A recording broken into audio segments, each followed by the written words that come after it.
Hello everyone, welcome back to my channel. Today we are going to tackle a common issue many of you might be facing with the Combat Master.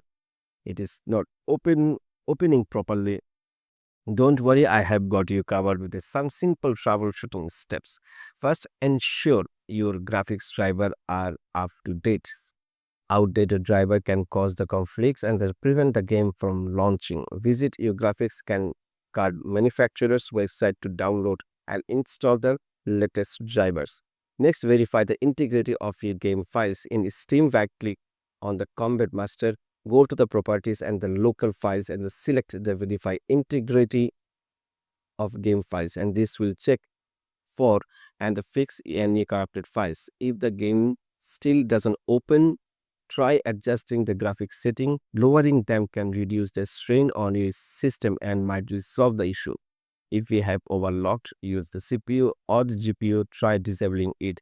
Overclocking can cause system instability and prevent game from launching properly. And that's it. If none of these steps work, consider reaching out to the game supporters team for the further assistance. Thanks for watching and don't forget to like, comments and subscribe for more tech problem videos. Thanks for watching.